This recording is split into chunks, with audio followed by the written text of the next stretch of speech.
When you're on the road to success, it's how you respond that matters in the face of challenges or in a crisis. You can either fail forward or fail backwards.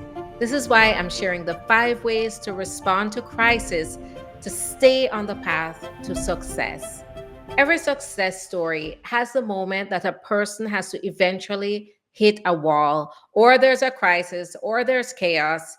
Those are usually the moments that this person may even question it all. And I've been in situations like this.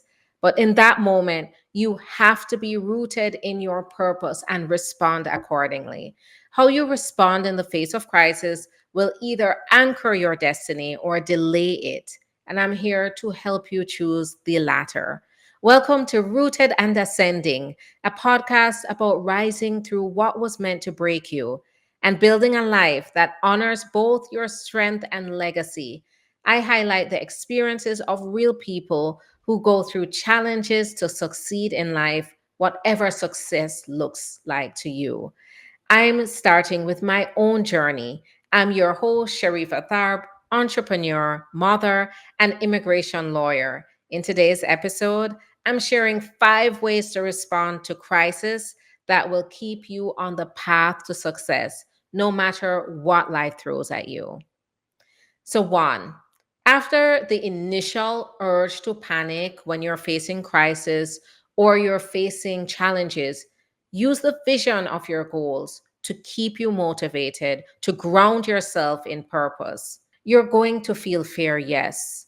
We all feel fear, but instead use your why to override that fear. I can tell you that I've been in some true fight or flight situations, and those situations were enough to drown me in fear and for me to give up. But if you have bigger long term goals in mind, like I have, that's going to help you to override the fear to get back on track as quickly as you can. You have to remind yourself that you're depending on you and nobody else is there to save you. Also, there's others that may be depending on you, right? I remember going through my own divorce, and for the safety of my son and I, we had to leave our home suddenly. One day, we had no home. Here I am running a busy law firm with hundreds of clients depending on me. My staff is looking to me for my continued leadership. My son is looking to me for reassurance in a very unstable, traumatic time. I realized I could either wallow in grief and uncertainty or rise above that challenge. And that's the moment I started to say or convince myself I needed to look at the good at that was happening. My son and I escaped safely. We never had to return to that situation. I could now cut ties from someone who was not serving my purpose. Every fiber of my body, and I know if you're going through something, you can relate to this. You want to shut down, you want to stay in bed, you want to stop doing things. But I remember why I fought so hard to get where I was in my law firm. My clients needed me. My clients pushed through horrific situations to get their immigration relief despite what they're going through. The least I could do is follow my own advice to them as I coach them through their own crisis. My son needed stability, and I needed to prove to myself that purpose still had a final say in where I was going in my life. I didn't wait to feel strong. I felt my weakest, but I stood in my purpose and I smiled through it. And that smile became real because I was not only a survivor, but I was thriving. You know what started happening within a month of the crisis and starting my divorce journey? My firm hit all the financial goals. I was invited to be a speaker at an event for successful lawyers. I became a source for healing for my clients. Good things happened, and the vision I had for my own life and success took shape despite this crisis. And it was because of the way I responded. It all happened when I chose to respond with strength and positivity, even though I felt my weakest. I began to see the good reasons these things were happening to me and my son. Two, Respond by taking small strategic action. You don't need massive action in one go to achieve success in the midst of crisis. Take some time to breathe, and in the meantime, take small actions to stay on track towards your goals. Do one small action that pushes you forward, and then take time to rest and give yourself grace. Give yourself a break to change your mindset to positivity. I remember leaving law school and getting my dream job in a medium sized law firm. I had been planning this for years before I even became a lawyer. I planned having my baby right out of law school, and then I would build my career, work my way to partner in the law firm, and live happily ever after. Well, none of it went as planned. I found myself a single married mother with a baby that was just a few months old, having to choose whether I was going to be a good mother on some days or a good lawyer on other days. I realized I did not feel in control of my own life. It was hard to accept this, right? Because I did nothing but plan all of this out for the past 6 years before I got to that point. But about 9 months into working for the law firm, I said, F that. Why am I yielding control of my life to others? I knew I would be a law firm owner in that moment. I wanted to represent clients on my own terms based on my own values. At the same time, I didn't have to choose my son or my career. I'd have control to do both the way I wanted to do it. I took the leap. It was truly a big leap for me and a leap of faith, but I had to resort to small actions towards that goal of being a law firm owner. It didn't happen overnight. My story was not one of making that decision and then it all came together. No, it took another 8 years to get to that goal. But I knew every little small step would get me there eventually. I left that law firm without a plan, and that led to some hard times financially. But I knew once I was rooted in purpose and took actions towards that purpose, then I would reach there. And I reminded myself just because this route was long, it didn't mean I wouldn't succeed. I think they call this grit, right? Which is perseverance in the face of long term goals. Three, respond by choosing your identity over your circumstances. Your present crisis is not who you are.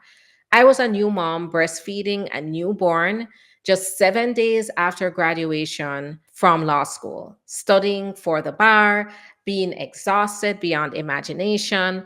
Now, unless you're a parent, you will never know that level of exhaustion. Trust me. But I also knew that this was all temporary and it would not be my permanent circumstance. Instead, I chose to own the identity of being a future lawyer and a thriving mother, even though the circumstances made me feel like I couldn't possibly pass the bar or I couldn't possibly be the best mother. I knew it wasn't worth failing the bar, though, for a temporary circumstance like being the tired mother of a newborn baby. I pushed through knowing the pain was only temporary. So remind yourself it won't last, and find ways to survive the pain. It's temporary. Four, respond by reframing the frustrating delays in your life as preparation for success instead. Just because it's delayed doesn't mean it's denied. I didn't go straight to law school. It took me 6 years to get my bachelor's degree, starting at a community college. Then it took time to do the LSAT. I was so stuck in the fear of not getting a high score on the LSAT. I spent more than 3 years studying for it. I delayed law school, but I gained real experience over time that helped me to become certain I wanted to be a lawyer. Every step taught me something. When I finally walked into law school, I wasn't just chasing a degree. I was walking into destiny with a foundation built by experience. I had what it took to endure the arduous challenges of law school. I had that maturity.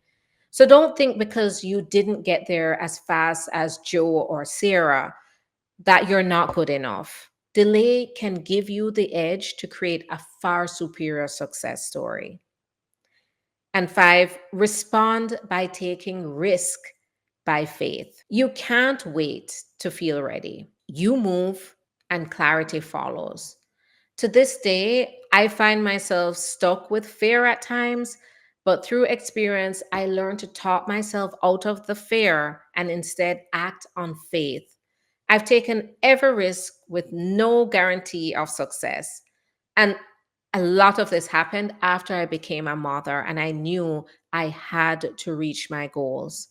Launching a firm with no money, building a life post divorce, hiring when I felt I couldn't afford to, but I kept going. Not because I felt brave, but because I saw the life I wanted and the life I wanted my son to have. I moved towards it even while afraid. It's the price of investment. Don't ever see it as an expense. My clients do this every day, and many succeed because they took a risk by faith and were not frozen by fear.